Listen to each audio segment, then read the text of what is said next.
Bienvenidos a Profecías Bíblicas de Jesús y su doctrina.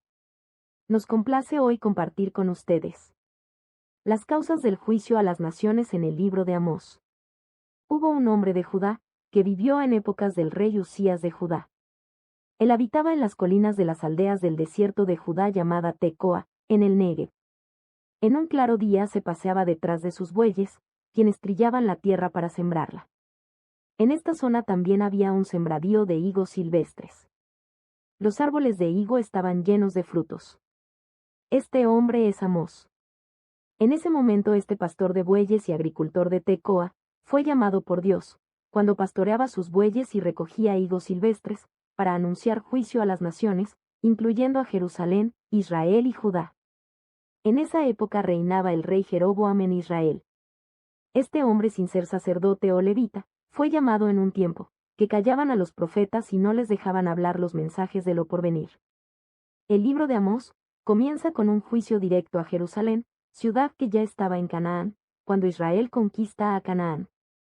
Judá permitió que Jerusalén habitara con ella y no la destruyó, como hizo con las otras ciudades.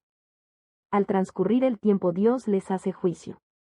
Las causas del juicio a las naciones en el libro de Amós. El profeta señala una serie de juicio a las naciones, y Dios declara su sentencia de juicio irrevocable, por dos y las muchas veces.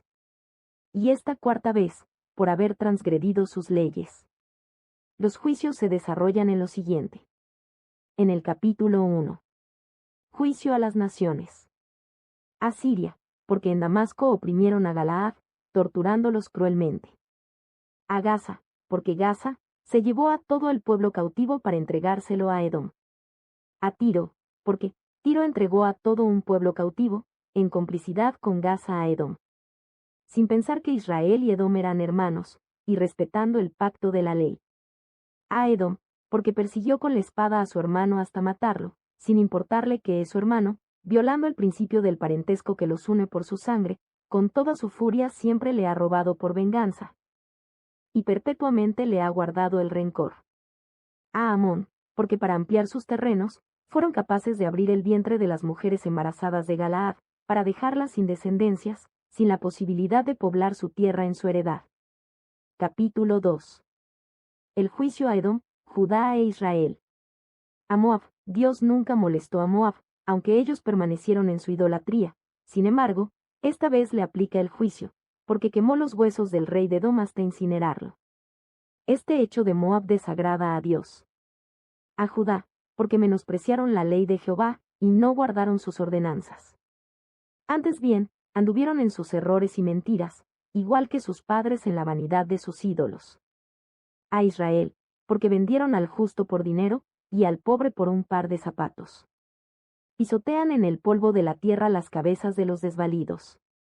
Sobornan a los jueces, torciendo el camino de los humildes que no pueden defenderse.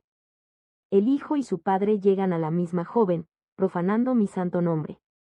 Sobre las ropas empeñadas se acuestan junto a cualquier altar, y el vino que obtienen de las multas a los viñadores, beben en la casa de sus ídolos. Dieron de beber vino a los nazareos, y a los profetas les prohibieron hablar, diciéndoles, no nos profetices.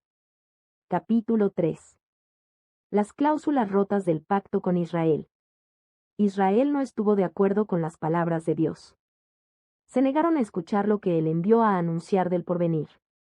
Le han ordenado no profetizar a sus profetas. Se negaron a escuchar a sus profetas que les advertía del juicio.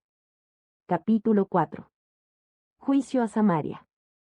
A Samaria, oprimes a los pobres y explotas a los desposeídos, dicen a sus señores, traigan, y beberemos. En Samaria el juicio es por opresión, explotación y libertinaje, idólatras e hipócritas. Quebrantaron el pacto de Dios. Y evaden, hacen caso omiso al castigo. Capítulo 5. Lamento de Dios por Israel. Un lamento para que busquen a Dios y vivan. Un lamento por la injusticia, por hacer lo malo, por las celebraciones de las fiestas y su ida al cautiverio. Tanto el rey como el pueblo cambiaron su lugar de adoración.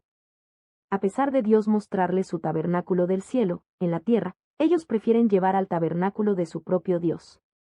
Ellos observaban las estrellas desde el desierto, e hicieron un ídolo de esta, llamada Moloch y Kiun. que ellos fabricaron de lo que se imaginaron de Moloch y Kion, que eran ídolos en forma de estrella, una imagen del cielo que ellos mismos habían convertido en objeto de adoración. Dios les dice, búsquenme a mí, que yo fui quien hizo a Pléyades y el Orión, las estrellas que ustedes adoran. Capítulo 6. El juicio a los príncipes de las naciones de Israel. Abusan de su poder, no consultan a Dios, hacen alianza con otras naciones, sin la voluntad de Dios, no le prestan la ayuda al pueblo, ni les importa si están en ruina. Mientras ellos disfrutan de sus placeres y creen que han conseguido su poder con su propia fuerza. Capítulo 7.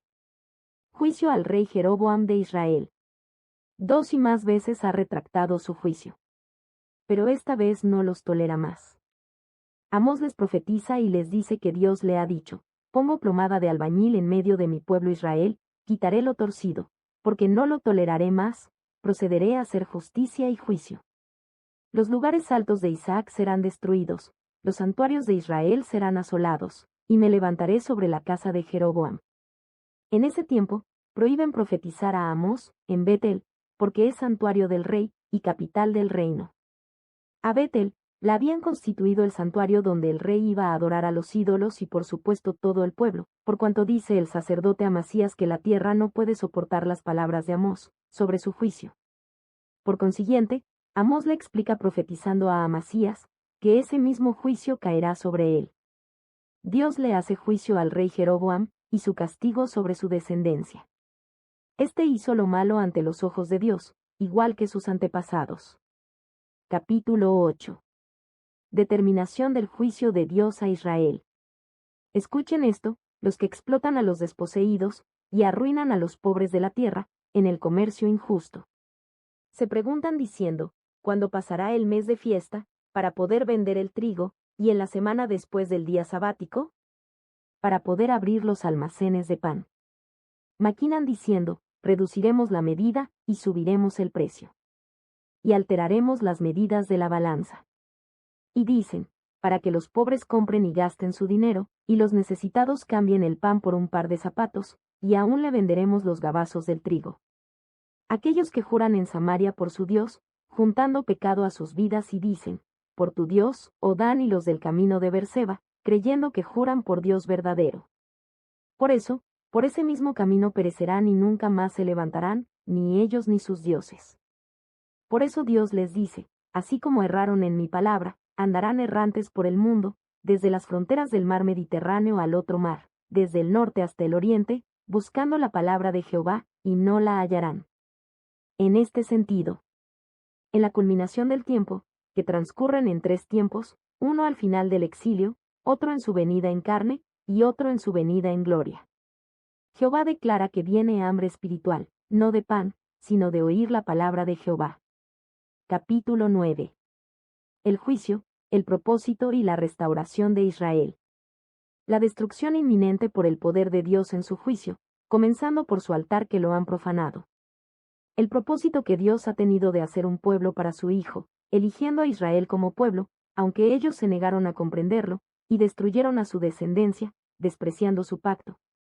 Dios los dispersa como castigo y Dios lo restaura en el reino de su Hijo. El reino de Dios. Todo esto sucedió, y Dios les exhorta porque ellos han ignorado, que fue Dios quien les dio la tierra y los liberó de Egipto. A pesar de las advertencias, Israel se negó a volver a Dios. Dios envió hambre, sequía, y peste, pero no volvieron a Él. En todo caso, Dios le declara su juicio, propósito y la restauración. Aunque la destrucción del reino pecador es inminente, Dios promete levantar el tabernáculo de David, despreciado por su pueblo, y restaurar la tierra, renovar los campos y reconstruir las ciudades. Un día, los que invocan su nombre vivirán en plenitud bajo su reino. Esta profecía tiene 3 tiempos. En el tiempo de la salida del exilio, Dios habla del renuevo de David y reconstrucción de Israel. El otro tiempo es en su venida en carne, se volvió a reconstruir Israel, y Jesús es el renuevo de David, el Nazareno. Y una tercera restauración de la tierra en general en su venida en gloria. Es el tiempo cuando Dios restaure a Israel, en el reino de Dios. Regáleme un me gusta si te ha gustado, y suscríbete en Profecías Bíblicas de Jesús y su doctrina. Hasta la próxima.